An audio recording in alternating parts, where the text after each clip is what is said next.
Who would win in a battle between the Avengers and the world's first superhero team, the Eternals? I know you were debating it with your friends in the theater parking lot after the movie, and I'm here to give the definitive answer, or at least try.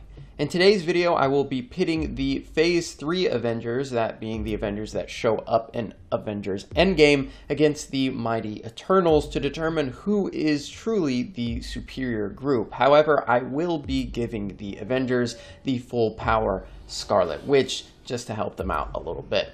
Of course, this video does contain major spoilers for the Eternals, so proceed with caution. If you like these types of videos, I've made others such as Thanos vs. Darkseid, the Suicide Squad vs. the Suicide Squad, Venom vs. Venom, and more. So subscribe to see more of those videos and consider following me on Twitter as well. But before we begin, I'd like to take a moment to thank today's sponsor, Bespoke Post. Bespoke Post is a free-to-join monthly membership club which delivers awesome boxes of top-tier goodies from underrated brands directly to you. Each month, they will introduce you to fun and trendy new products ranging from outdoor gear to new accessories for your home bar to clothing. Each box has a retail value of roughly $70 while only costing you $45. You can even preview your box monthly and choose to keep it, swap it for a different box, or skip the month entirely with no charge. You only pay for what you want. The Copper Box has been one of my favorite additions to my home bar. You can't beat a good Moscow Mule, and now I'm able to make them at home whenever I like. The Flame Box has made a nice addition as well for entertaining guests. It's a great centerpiece, and we've even made a few s'mores over the open flame, which is a ton of fun, and it's super safe inside the house. As an avid fisherman as well as a hiker, I had to check out the Trail Box as well, which came with a beautiful gut hook knife, which is exactly what I need when I'm out on the trail. The box also came with a copy of Surviving the Great Outdoors by Brendan Leonard, a Sheffield field box, a pocket saw, and paracord bracelet. But my favorite box that I've received thus far has to be the Weekender bag. Perfect for a short getaway, this stylish bag is the easy answer to protecting your essentials when you're on the move, and as I said, it looks pretty good as well. If you're interested in quality items to enhance your home living, outdoor adventures, and more, check out Bespoke Post. And as a special offer to all of our Key Issue subscribers, Bespoke Post has provided a unique code to receive 20% off of your first box. To claim this special offer to receive that 20% off the first box, click the link in the description and use code KEYISSUES20 at checkout. Again, thank you to Bespoke Post for sponsoring this video, and let's get into it. To start, let's analyze the Eternals and their powers. First, we have Ajax, the leader and healer of the team. While Ajax is superhumanly powerful, she really isn't that impressive from a battle standpoint. She's great to have on the back lines to heal any injuries, but as far as fighting, she doesn't really do much. We only see her fight deviants one time in the film when she is forced into it, and she resorts to using a shotgun and ends up being taken out fairly quickly. Then there is Sprite, who is able to create lifelike illusions which can confound her opponents. Even her fellow Eternals are unable to see through these illusions, as Cersei thought Sprite had glamoured herself into Ajax, when in reality, Sprite turned herself invisible and created a copy of Ajax to get the jump on Cersei. Sprite can enclose you in an illusion, making her power set similar to what Mysterio can do, but there are no drone limitations to Sprite's power. She can even conjure up multiple mountain-sized illusions on the spot, as she does during the finale when she creates several volcanoes to disorient Cersei. Speaking of Cersei, she has the ability to transmute matter at a whim, turning any non-sentient object into anything else that she can think of. She could turn Iron Man's armor into steam, Thor's Stormbreaker into mercury, Captain America's shield into goddamn snowflakes. The options are endless. I mean, she isn't the greatest hand-to-hand fighter, but she's invaluable as a support option, able to lay traps that her fellow Eternals can lead their enemies into. Next up is Phastos, a technopath who is able to create any invention, weapon, or piece of technology which he can then power with the cosmic energy given to him by the Celestials. Being a technopath, he can also control tech at a distance, which would allow him to essentially remove most of the Avengers out of the equation by himself, as many rely on high-tech suits and equipment to be useful, such as Iron Man, Spider-Man, Black Panther, Ant-Man, Wasp, War Machine, Black Widow, Hawkeye, Falcon, and Vision, just to name a handful. Phastos would be able to take these Avengers down without them even realizing what had happened. And he doesn't just have to take them out of the battle, he can actually repurpose their tech for the Eternals to use. Is Ajak vulnerable as a healer in the background? Okay, give her Iron Man's suit. Does Sprite need a little bit more durability? Okay, now she has Black Panther's vibranium outfit. So Phastos is definitely not one to be underestimated here. Not to mention Druig, who with his mind control abilities can easily take over the minds of the various Avengers and turn them on their team. Druig is very, very underrated in the film because he really only ever had the chance to mind control standard humans. But when fighting the Avengers, he'd have dozens of powerful options to enthrall, turning the tide in the Eternals' favor despite their numbers disadvantage. Makkari also has a distinct advantage over the Avengers, as she is stated to be the fastest woman in the universe. Makkari would by default scale above Captain Marvel, who is powered by the Space Stone and granted faster than light travel speeds and massively hypersonic reaction speeds by the Light Force engine, meaning Captain Marvel can react to attacks moving over 750,000 miles per hour.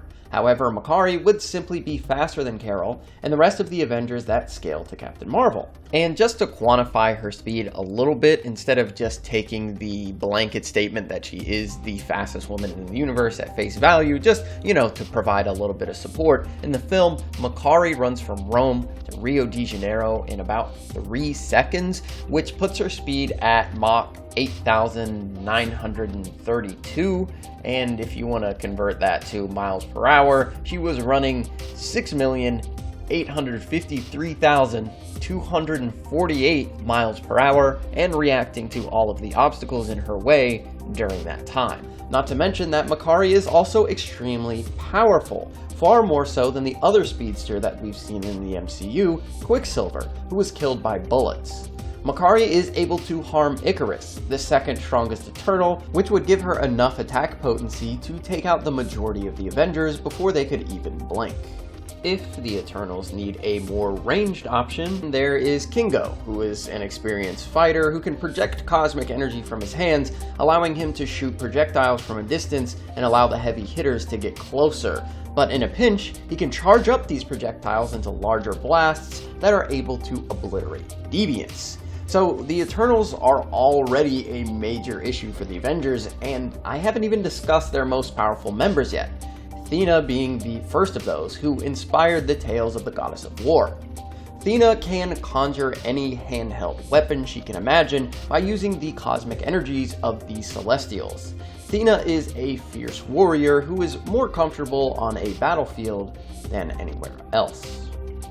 Icarus, arguably the most powerful Eternal, can fly, has super strength beyond the level of most of his fellow Eternals, can emit cosmic energy from his eyes. I mean, he's essentially the Superman of the team, and it takes multiple Eternals just to try and defeat him. Kingo himself states that all of them combined could not hope to defeat Icarus, and he was right. Icarus defeated Athena easily, took out one of the biggest threats in Druig immediately, and then was handling his business against the rest until their fight was interrupted, and Phastos was able to restrain him and drain his cosmic energy. However, Icarus was still able to escape while having his power drained. And finally, we have Gilgamesh, who is just blatantly stated to be the strongest Eternal, and who regularly has to fight and defeat Athena as her protector. Not to mention that he fought alongside Odin to defeat Laufey and his army of frost giants in Tonsberg, Norway, showing us that Gilgamesh has Asgardian-level strength at a bare minimum. And as we know, Thor idolized the Eternals as a child, so they must have been extremely powerful to gain the young god's admiration. Additionally, Gilgamesh performed so well at the battle that Odin granted him the secret recipe to Odin's Asgardian mead, which I guess isn't that relevant, but it's just cool to note. To amplify his already impressive strength, Gilgamesh can summon a cosmic energy-enhanced exoskeleton around his forearms and fists. So, with all of that out of the way, what chance do the Avengers have against the Eternals? Well, I'd say an extremely low chance. Most of the Avengers are a non-factor due to the abundant hacks of the Eternals, and by hacks I mean various abilities that aren't just punching and kicking. As I mentioned earlier, Druig, Phastos, and Makkari can easily deal with the majority of the team, and with Druig controlling the minds of those who cannot resist, I just don't see a path to victory for the Avengers. If we want to compare mind-controlling abilities, Wanda and Druig have similar feats of controlling entire cities. Wanda does so in Age of Ultron, and of course during WandaVision. However, Druig states that he can mind-control the entire planet, something Wanda has never been shown capable of. Not only can the minds of standard humans like Tony Stark, Natasha Romanoff, and Clint Barton be affected, but Thor and the Incredible Hulk have shown little to no resistance to this ability as well. So if Druig can control Thor and Hulk, while Phastos eliminates any tech users, the Eternals breeze through the battle.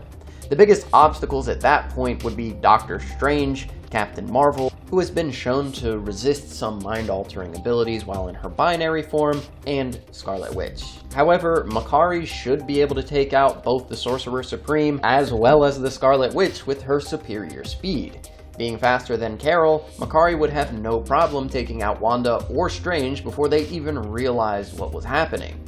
Then, it's Carol alone to fight Athena, Kingo, Icarus, Circe, Sprite, Phastos, Gilgamesh, and the rest of the Avengers who were controlled, while Ajax can heal anyone that's hurt by Carol. But let's say that somehow Thor and Hulk can resist Druig's mind control. You know what? Throw in Captain America as well. We'll give him Mjolnir and the benefit of the doubt that he's also able to resist the mind hacks of Druig. They still have to contend with the physical might of the Eternals' heavy hitters while they have a ton of support backing them up. Consider Sprite, who could simply turn all of the Eternals invisible, and the Avengers would not be able to see any single attack coming. Or she could create dozens or hundreds of duplicates of each one of the Eternals to make the battlefield complete chaos. The Avengers would have to react to threats that aren't actually there, while the actual Eternals could be attacking from various angles. Not only would Sprite's illusions create opportunities for the heavy hitters like Icarus, Gilgamesh, and Athena to get in close to the strongest Avengers, but that would also give Circe opportunities to set even more traps. Honestly, it's just a horrible matchup for the Avengers. They're ultra powerful, no doubt about that, but they'd be stuck in a mismatch across the board against the Eternals, who are all essentially the Avengers' greatest villains on steroids. Sprite is a better illusionist than either Loki or Mysterio, Phastos controls tech far better than Ultron, Gilgamesh is a Thanos-level bruiser, etc., etc., etc., all the way down the line. So, is there any way for the Avengers to win? If we hamstring the Eternals, let's say we take away Makkari, because Makkari is going to be a major issue for everyone that is weak enough to essentially get one shot by her. That would be like the base level humans or like the super soldiers, people like that. And she's going to take out all of them pretty much instantaneously. So if we get rid of her, I think there's a lot more options for the Avengers to take an advantage, especially with Doctor Strange and Scarlet Witch, who will have more of an opportunity to flex their magical abilities, possibly able to counter Sprite's illusions, but there's still Druig to worry about. If Druig's mind control abilities are potent enough to control Doctor Strange or Scarlet Witch, then again, it's just over from there, and you just have to take away too many of the Eternals to give the Avengers a real shot. Like, Phastos, like I said, takes out pretty much the entire Avengers team by himself. So, again, it's really just a mismatch for the Avengers at every single position. So I think the Eternals basically dominate the Avengers in a fight, and it's not really close at all. What do you guys think? Let me know down in the comments if you think the Avengers have any possible way to win. If you're just putting both teams at full power against each other, I just don't see any opportunity for the Avengers to come out on top. So let me know down in the comments who you think wins, and let me know who your favorite Eternal was and what you thought of the movie. Are you excited to see them in the future? Be sure to let us know. Also, be sure to like and subscribe. It does really help us out. And remember the motto, it's the Eternals over everything, and I'll see you guys next time.